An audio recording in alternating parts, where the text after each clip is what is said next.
নমস্কার, আমি স্বামী বিবেকানন্দ রচনা বলছি। স্বামী বিবেকানন্দ জন্ম ও পরিচয়। 1863 সালে 12 জানুয়ারি তারিখে কলকাতায় এই মহাপুরুষের জন্ম হয়। তার আসল নাম নরেন্দ্রনাথ দত্ত। তার পিতার নাম বিশ্বনাথ দত্ত এবং মাতার নাম ভুবনেশ্বরী দেবী। শিক্ষা। বিএ পাশ করার পর তিনি রামকৃষ্ণদেবের শিষ্য হয়ে সংসার ত্যাগ করেন। দীক্ষা গ্রহণের পর তিনি স্বামী বিবেকানন্দ নামে পরিচিত হন। কর্মজীবন। রামকৃষ্ণদেবের তিরোগমনের পর তিনি ভারতবর্ষের নানা দেশ ঘুরে দেশবাসীর দুঃখ দুর্দশা অনুভব করেন।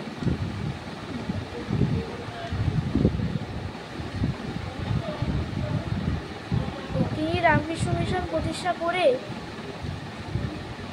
মানব সেবায় আত্মনিয়োগ হন। 1894 সালে আমেরিকার শিকাগো শহরে এক ধর্ম সম্মেলন হয়। ওই সময় তার হিন্দু ধর্ম বিষয় এই বক্তৃতা শুনে বহু লোক তার শিষ্যত্ব গ্রহণ করেন।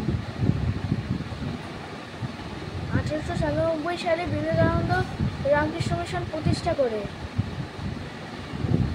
তার জীবনের মূল মন্ত্র ছিল, জীবে প্রেম করে যেই জন সেই জন শিবিছে ঈশ্বর।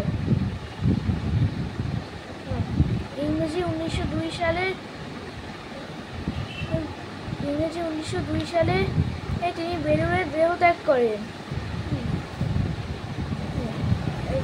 তার রচিত ভক্তিযোগ, কর্মযোগ এবং রাজযোগ প্রভৃতি মানব সমাজে অমরত্ব লাভ করেন।